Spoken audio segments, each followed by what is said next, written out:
আচ্ছা, আগের দিনের পড়াটা সবাই পড়েছিস তো? হুম।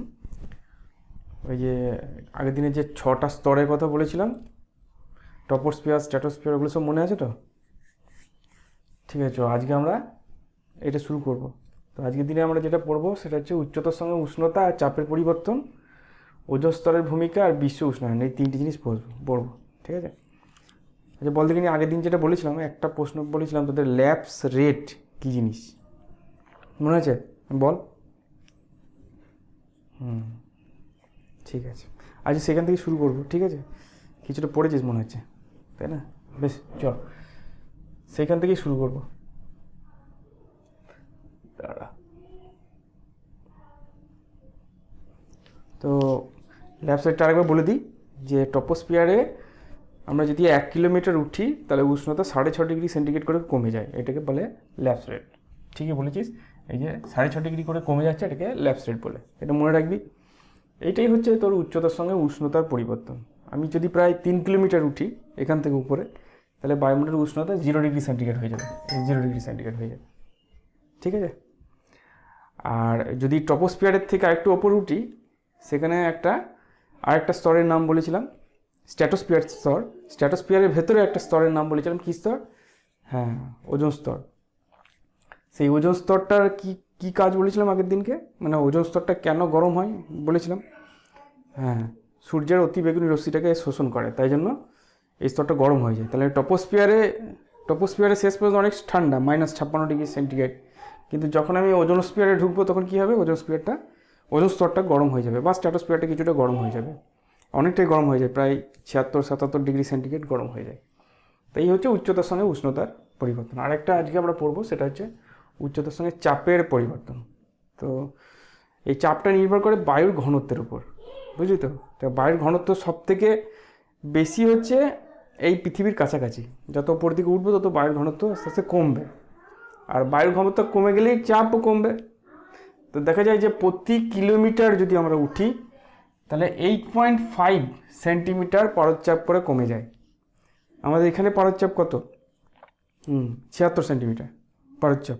এখানে বায়ুর চাপ মানে 76 সেন্টিমিটার হয়তো হবে না, 76 সেন্টিমিটার থেকে কম হবে, 76-এর থেকে কিছুটা কম হবে। কিন্তু যদি আমরা এখান থেকে প্রতি কিলোমিটার উঠি, মানে 1 কিলোমিটার উঠি, তখন দেখবো বায়ুর চাপ 8.5 সেন্টিমিটার পারদচাপ কমে যাচ্ছে। ঠিক আছে। তো এই জন্যই যদি কেউ পাহাড়ে ওঠে, সেখানে বায়ুর চাপ অনেক কম, এবং তাই জন্য তাদের নিঃশ্বাস নিতে কিন্তু কষ্ট হয়। ঠিক আছে, এইটুকু মনে রাখলেই হবে। চলো নেক্সট। বলছে পরিচলন স্রোত। এটা মনে হয় তোরা ভূগোলে পড়েছিস নাকি, এর আগেও পড়েছিস, যে কী করে হাওয়া চলাচল করে, কী করে ঝড় হয়। এখানে দুটো টার্ম আছে, একটা হচ্ছে এই সমুদ্র বায়ু, আর একটা হচ্ছে স্থলবায়ু। ঠিক আছে, এই দুটোকে একবার বলে দিই, তোরা জানিস যদি আগে, একবার বলে দিই। তো এটা জানতে গেলে আগে বুঝতে হবে যে গরম বাতাস হালকা না ঠান্ডা বাতাস হালকা। মনে রাখবি, বাতাস যত গরম হবে তত সেটা হালকা হবে। ঠিক আছে। এবার মাটি আর জলের মধ্যে, মাটি তাড়াতাড়ি গরম হয়, আবার তাড়াতাড়ি ঠান্ডাও হয়ে যায়। আর জল গরম হতে দেরি হয়, আবার ঠান্ডা হতেও দেরি হয়, কারণ জলের আপেক্ষিক তাপ বেশি। মনে রাখবি কথাটা, জলের আপেক্ষিক তাপ বেশি। তাহলে দিনের বেলায় কী হয়, মাটি খুব তাড়াতাড়ি গরম হয়ে যায়, জল ঠান্ডাই থাকে। তাহলে মাটি যদি গরম হয়ে যায়, মানে স্থলভাগ যদি গরম হয়ে যায়, স্থলভাগের কাছাকাছি যে বাতাসগুলো আছে সেই বাতাসগুলো গরম হয়ে যাবে, এবং গরম হয়ে গেলেই সেখানকার বাতাসটা ওপর দিকে উঠে যাবে, তখন সেই সেখানটা কী করবে, নিম্নচাপ সৃষ্টি করবে। নিম্নচাপ সৃষ্টি হলে আশেপাশের যেখানে মনে কর জল আছে বা সমুদ্র আছে, সেই সমুদ্র কিন্তু তখনও তত গরম হয়নি, তাহলে তার উপরকার বাতাসটা কিন্তু ঠান্ডা হয়ে আছে, তখন সেই বাতাসটা ওই মাটির দিকে বা স্থলভাগের দিকে ছুটে আসবে। এটাকে বলে সমুদ্র বায়ু, যেহেতু সমুদ্র থেকে আসছে। রাত্রেবেলায় ঠিক উল্টোটা হবে, সমুদ্রের জল গরম হয়ে আছে, তাই তো? তাহলে সমুদ্রের জলের ওপরের যে বাতাসটা সেটাও গরম, সে হালকা হয়ে ওপর দিকে উঠবে। তখন কি হবে, স্থলভাগ যেটা রাত্রেবেলায় ঠান্ডা হয়ে গেছে সেইখানকার বাতাসটা ঠান্ডা থাকে, এবং ঠান্ডা থাকলেই সে হালকা থাকবে। তখন সেই সমুদ্রের ওপরে যে শূন্যতা সৃষ্টি হয়েছে, সেই শূন্যতাকে ভরাট করার জন্য মাটির দিক থেকে বাতাস সমুদ্রের দিকে ছুটে আসবে, তখন এটাকে বলবো আমরা স্থলবায়ু। যেহেতু মাটি থেকে আসছে, ওই জন্য আমি এটাকে নাম দেবো স্থলবায়ু। তাহলে এইভাবে ঝড় বৃষ্টি বা আমরা যেটা আবহাওয়া দেখি, মানে বায়ু প্রবাহ দেখি, সেটা কিন্তু সৃষ্টি হয়। ঠিক আছে, তাহলে এটা পড়ে রাখবি। যদিও এটা এখন কোনোদিনও আসে নাই, বলা যায় না এখন যা কোশ্চিন আসছে, যখন খুশি যা খুশি তাই আসতে পারে। তো এবার আমরা পড়বো কি, এবার আমরা পড়বো ওজোন স্তর। ওজোন স্তর সম্পর্কে আগের দিন আমরা পড়েছি, তো ওজোন স্তরে আজকে আরও একটু ডিটেলসে পড়বো। ওজোন স্তরটা কী জিনিস? স্ট্র্যাটোস্ফিয়ার স্তরে প্রায় 15 থেকে 35 কিলোমিটার বিস্তৃত একটা ওজোন গ্যাসের স্তর থাকে, ঠিক আছে। আগের দিন আমরা পড়েছি ওজোনের সংকেত কি, O3, এটা হচ্ছে ওজোন গ্যাসের সংকেত। তো এই ওজোন গ্যাসের স্তর থাকে, এবং এই স্তর, এই যে স্তর, ওজোন গ্যাসের স্তর যেখানটা আছে সেইখানটাকে আমরা বলবো ওজোনোস্ফিয়ার। এই স্তরটা গুরুত্বপূর্ণ খুব। কেন গুরুত্বপূর্ণ? তার কারণ হচ্ছে এটা সূর্য থেকে যে আল্ট্রাভায়োলেট রশ্মিটা আসে সেটাকে শোষণ করে নেয়, ঠিক আছে। তো কী করে ওজোন গ্যাসটা তৈরি হয় আমরা দেখি। তো ওজোন স্তর তৈরি হওয়ার জন্য তো ওজোন স্তরে অক্সিজেন গ্যাস থাকে, ঠিক আছে। ওজোন স্তরে সামান্য পরিমাণে অক্সিজেন গ্যাস থাকে। এই অক্সিজেনটা কি করে, সূর্য থেকে যে আল্ট্রাভায়োলেট রশ্মিটা আসছে, আল্ট্রাভায়োলেট রশ্মির রেঞ্জ আছে, ঠিক আছে, 100 থেকে 400 পর্যন্ত ন্যানোমিটার পর্যন্ত রেঞ্জ আছে যতদূর সম্ভব, ঠিক আছে। এই 100 ন্যানোমিটার থেকে প্রায় 400 ন্যানোমিটার হচ্ছে আল্ট্রাভায়োলেট রশ্মির রেঞ্জ। 100-র কাছাকাছি সেগুলো হচ্ছে কম তরঙ্গ দৈর্ঘ্যের আল্ট্রাভায়োলেট রশ্মি, যার শক্তি বেশি। আর 400-র কাছাকাছি যেগুলো, সেগুলো বেশি তরঙ্গ দৈর্ঘ্যের আল্ট্রাভায়োলেট রশ্মি। তো প্রথমে কি হয়, স্ট্র্যাটোস্ফিয়ার স্তরে এই যে অক্সিজেন যে গ্যাসটা থাকে, সে কম তরঙ্গ দৈর্ঘ্যের আল্ট্রাভায়োলেট রশ্মিটা শোষণ করে দিয়ে অক্সিজেন পরমাণুতে পরিণত হয়। এই যে O2 ছিল, তোরা করবি কি এরকম ব্র্যাকেটে গ্যাস, এটা লেখা শিখবি। জি মানে গ্যাস, এটা কি হলো, অক্সিজেন প্লাস অক্সিজেন, অর্থাৎ অক্সিজেন অণুটা অক্সিজেন পরমাণুতে ভেঙে গেল কম তরঙ্গ দৈর্ঘ্যের আল্ট্রাভায়োলেট রশ্মির প্রভাবে। এরপর এই যে দুটো অক্সিজেন পরমাণু তৈরি হলো, এই অক্সিজেন পরমাণুর মধ্যে একটা অক্সিজেন পরমাণু আবার একটা অক্সিজেনের সঙ্গে যুক্ত করতে গেলে বেশি তরঙ্গ দৈর্ঘ্যের আল্ট্রাভায়োলেট রশ্মি লাগবে।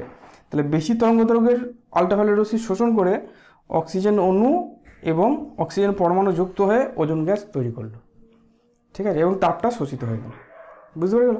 তাহলে এইভাবে স্ট্র্যাটোস্ফিয়ার স্তরে ওজোন গ্যাস সৃষ্টি হয়, এবং এর সঙ্গে তাপটা তৈরি হওয়ার ফলে কী হবে, স্ট্র্যাটোস্ফিয়ারটা আস্তে আস্তে গরম হবে। সে আল্ট্রাভায়োলেট রশ্মিটা শোষণ করে নেবে, কিন্তু তার পরিবর্তে তাপ রিলিজ করবে। ওই জন্য এই ওজোন স্তরটা অনেক বেশি গরম স্তর। তাহলে ওজোন স্তরটা কী করে, আমাদের সূর্য থেকে যে আল্ট্রাভায়োলেট রশ্মিটা আসে সেটাকে শোষণ করে নেয়। বুঝতে পেরে গেছে তো? বলতে পারবি তো কী করে ওজোন স্তরটা সৃষ্টি হচ্ছে? তাহলে প্রথমে কম তরঙ্গ দৈর্ঘ্যের আল্ট্রাভায়োলেট রশ্মিটা অক্সিজেন অণু গ্রহণ করছে, দিয়ে কী হচ্ছে, অক্সিজেন পরমাণুতে ভেঙে যাচ্ছে। তারপরে সেই অক্সিজেন পরমাণুটা কী করছে, অক্সিজেন অণুর সঙ্গে যুক্ত হচ্ছে, এবং যুক্ত করতে সাহায্য করছে কি, বেশি তরঙ্গ দৈর্ঘ্যের আল্ট্রাভায়োলেট রশ্মি, দিয়ে ওজোন গ্যাস আর তাপ সৃষ্টি হচ্ছে। তাপটা কী করছে, স্ট্র্যাটোস্ফিয়ারকে গরম করে দিচ্ছে, আর ওজোন গ্যাস তৈরি হচ্ছে, এবং আল্ট্রাভায়োলেট রশ্মিটা তো শোষিত হয়েই যাচ্ছে, ঠিক আছে। তো এই ওজোন স্তরটাকে অনেক সময় আমাদের ছাতা বলা হয়, ঠিক আছে। ছাতা ধরলে যেমন সূর্যের থেকে তাপ লাগে না, সেরকম এই ওজোন গ্যাসটা কী করছে, সূর্যের যে আল্ট্রাভায়োলেট রশ্মিটা সেটাকে ঢুকতে দিচ্ছে না। কিন্তু সমস্যা আছে, ওজোন স্তর আস্তে আস্তে ধ্বংস হচ্ছে।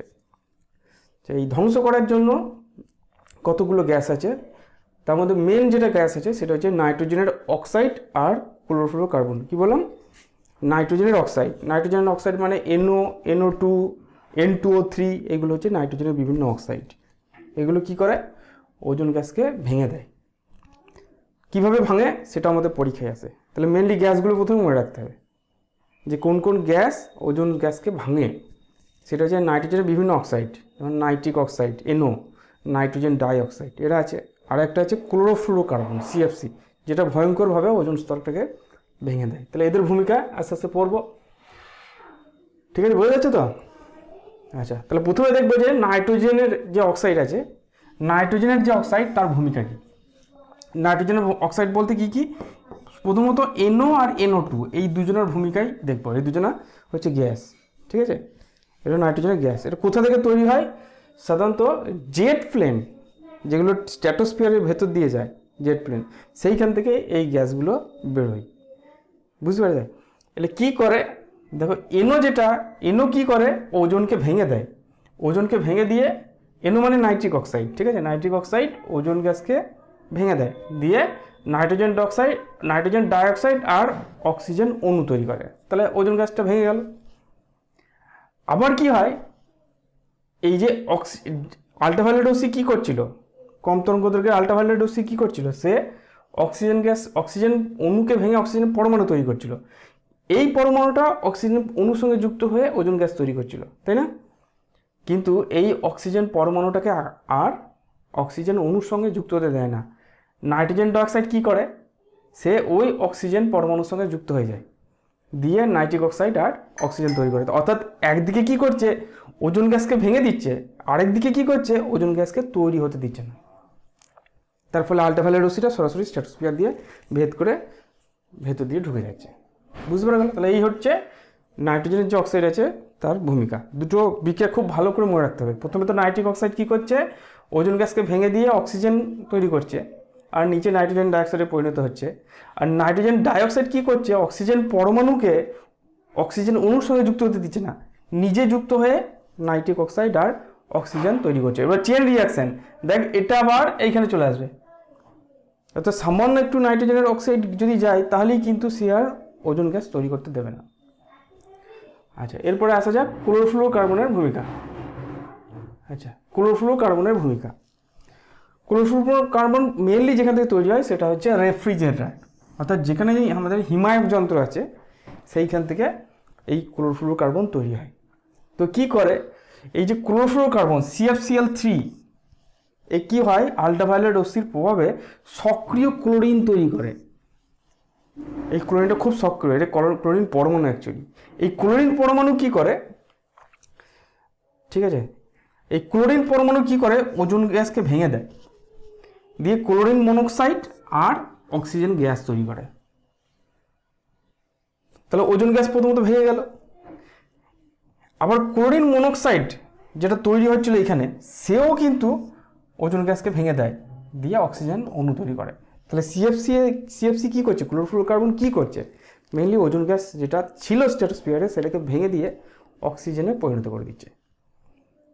ঠিক আছে, কোথা থেকে পাওয়া যায়, রেফ্রিজারেটর থেকে পাওয়া যায়। বুঝতে পেরেছিস তো? তাহলে দুটো গ্যাসের ভূমিকা, একটা হচ্ছে নাইট্রোজেনের যে গ্যাস অক্সাইডগুলো আছে তার ভূমিকা আছে, আর একটা হচ্ছে ক্লোরোফ্লোরোকার্বন। এই দুটোকে মনে রাখলেই হবে। এটা দুজনে কী করছে, ওজোন গ্যাসকে ভেঙে দিচ্ছে, অক্সিজেন অণু তৈরি করছে, আবার অক্সিজেন পরমাণু যেগুলো ছিল সেগুলো অক্সিজেন অণুর সঙ্গে যুক্ত হতে দিচ্ছে না, তারা কী করছে, নিজেরাই যুক্ত হয়ে যাচ্ছে, দিয়ে ওজোন গ্যাসটাই তৈরি হতেই দিচ্ছে না। বুঝতে পারলে? তাহলে এইভাবে ওজোন স্তর ধ্বংস হচ্ছে। এই বিক্রিয়াগুলো কিন্তু লিখতে দেবে, এগুলো কিন্তু মুখস্থ করতে হবে, আর পরের দিন কিন্তু আমি এগুলোকে ধরবো, এগুলো কিন্তু মনে রাখতে হবে। ঠিক আছে তো?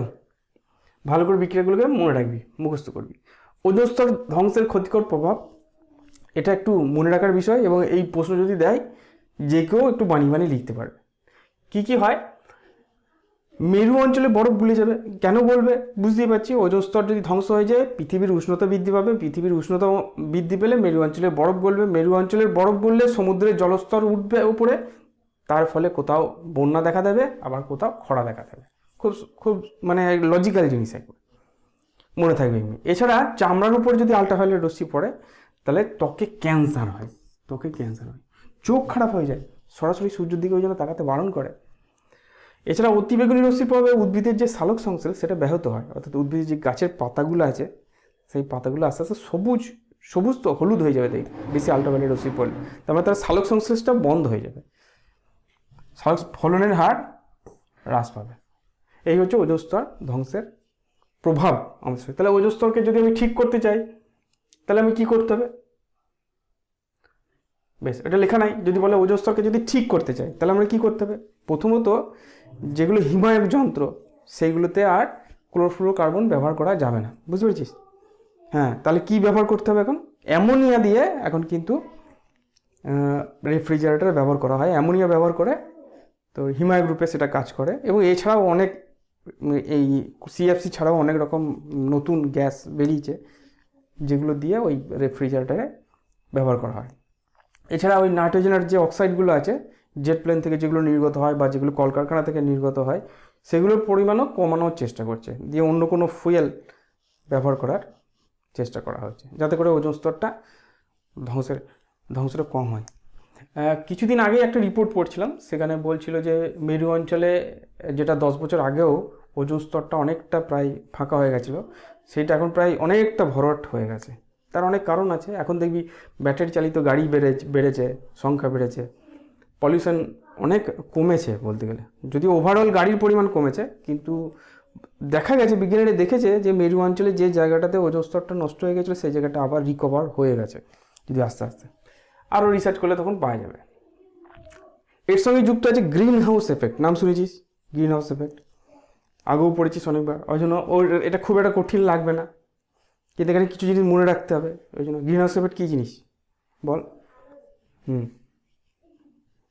ঠিক আছে, ঠিকই বলেছিস যে গ্রিন হাউস এফেক্ট হচ্ছে একটা কাঁচের ঘর থাকে, সেই কাঁচের ঘরের ভেতরে কিছু গ্যাস থাকে, যে গ্যাসটা কি করে সূর্যের রশ্মি শোষণ করে গরম হয়ে যায়, সেই কাঁচের ঘরটাকে গরম রেখে দেয়। এটা প্রধানত শীত প্রধান দেশে করা হয়, সেখানে কিছু কিছু গাছ তৈরি করার জন্য একটা নির্দিষ্ট টেম্পারেচার তৈরি করার জন্য ওইগুলোকে করা হয়। তাহলে কাঁচের যে ঘরটা সেটা কি করে, সূর্য থেকে যে সমস্ত ছোট তরঙ্গ দৈর্ঘ্যগুলো আছে সেইগুলোকে ভেতরে ঢুকিয়ে নেয়, দিয়ে সেই ঘরটা গরম হয়ে যায়।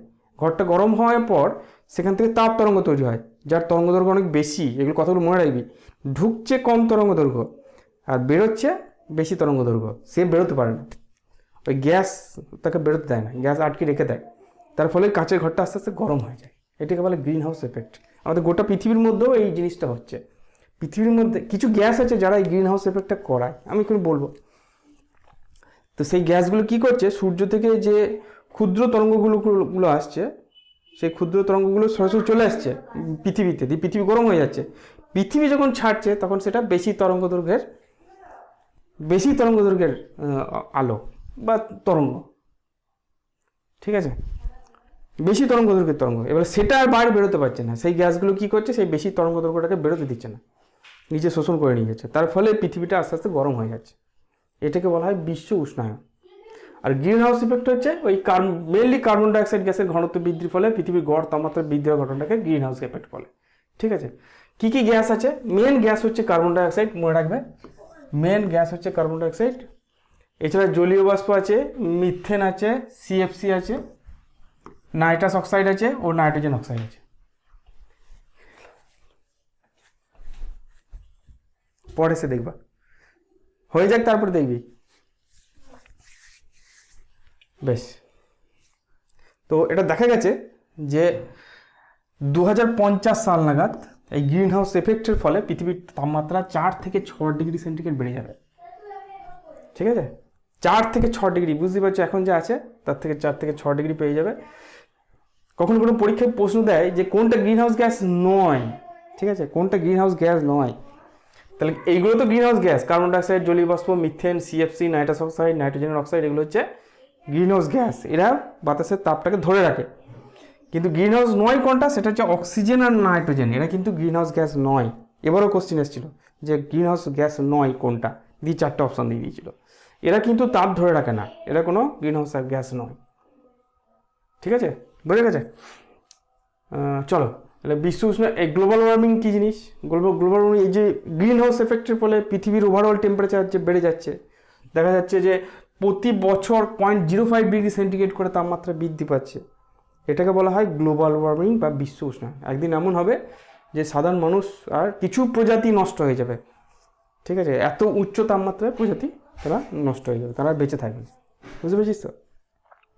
তো এইটাকে বলা হয় গ্লোবাল ওয়ার্মিং। তো গ্রিন হাউস এফেক্টের কারণ নিজে নিজে বানিয়ে লিখতে পারবি। বনভূমি ধ্বংস করে দেওয়া, অতিরিক্ত জীবাশ্ম জ্বালানি আবার কি, এই যে পেট্রোল, কেরোসিন, ডিজেল, এগুলো হচ্ছে জীবাশ্ম জ্বালানি, ঠিক আছে। তো পেট্রোল, কারণ এটা জীবাশ্ম থেকে তৈরি হয়, বহুদিন আগে বিভিন্ন জীবদেহ পচে গলে এই সমস্তগুলো তৈরি হয়েছে।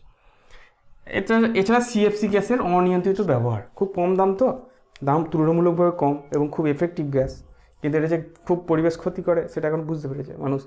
তাহলে এই 3টে কারণ, মেন কারণ হচ্ছে বনভূমি ধ্বংস করে দেওয়া, বনভূমি ধ্বংস করলে কার্বন ডাইঅক্সাইডের পরিমাণ বাড়বে, অনেক কিছুই কাণ্ড হবে।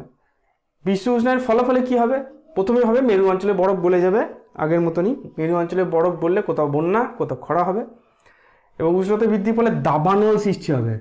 দাবানল জিনিসটা কি, বনভূমিতে আগুন লেগে যাবে, তাই না, গরম হলেই তো যে কোনো জায়গায় আগুন লেগার সম্ভাবনা খুব বেশি। এছাড়া সাইক্লোন আর টর্নেডো, যে ঝড়গুলো হয় তার বেগ বৃদ্ধি পাবে, তার প্রাবল্য বৃদ্ধি পাবে। এটা হচ্ছে বিশ্ব উষ্ণায়নের ফলাফল, গ্লোবাল ওয়ার্মিংয়ের ফলাফল, ঠিক আছে। তো তো সবচেয়ে ভয়ঙ্কর ব্যাপার যে এই গ্লোবাল ওয়ার্মিংয়ের ফলে কিছু প্রজাতি নষ্ট হয়ে যাবে, মানে তারা বেঁচে থাকতে পারবে না, এত হাই টেম্পারেচার হবে। যেমন এই যে বিয়ারগুলো, পোলার বিয়ার, এরা কিন্তু বেশি টেম্পারেচার সহ্য করতে পারে না। তাহলে কী হবে, এদের অস্তিত্বই আর থাকবে না। ঠিক আছে, তাহলে আশা করি তো সব বুঝতে পেরেছি। কিছু কিছু জিনিস আছে যেগুলো বানিয়ে লেখা যায়, তো বানিয়ে লিখতে পারি। বিশ্ব উষ্ণায়নের ফলাফল কমাতে গেলে কী করতে হবে? বিশ্ব উষ্ণায়ন, জীবাশ্ম জ্বালানি ব্যবহার কমাতে হবে। পেট্রোল ডিজেল আস্তে আস্তে কমেও যাচ্ছে, বুঝতেই পারছি, এখন ব্যাটারি গাড়ি চলে আসছে। অপরিচালিত শক্তির ব্যবহার আস্তে আস্তে বাড়ছে, যেমন সোলার বিদ্যুৎ এখন তো অনেক জনের বাড়িতেও হয়েছে, আমাদের স্কুলগুলোতেও তৈরি করে দিয়েছে।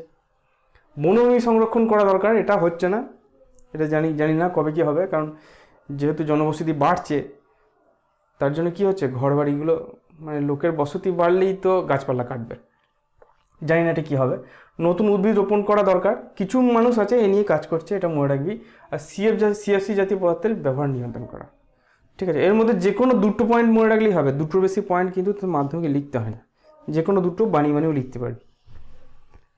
তো আশা করি তোরা বুঝতে পেরেছিস। ঠিক আছে, এই চ্যাপ্টার এটা ভালো করে পড়বি, কিছু জিনিস আছে বানিয়ে লেখা যাবে, কিন্তু ওই যে ইকুয়েশনগুলো যেগুলো আছে, যে ওজোন গ্যাস কী করে তৈরি হচ্ছে, ওজোন গ্যাস ধ্বংসের জন্য নাইট্রোজেনের অক্সাইডগুলোর কী কী ভূমিকা আছে, তারা কী বিক্রিয়া করছে, এগুলো কিন্তু একটু প্র্যাকটিস করতে হবে। আমি ওই জায়গা থেকেই বেশি প্রশ্ন দেবো, এর পরের দিন কিন্তু লিখতে দেবো। ঠিক আছে, ব্যাস।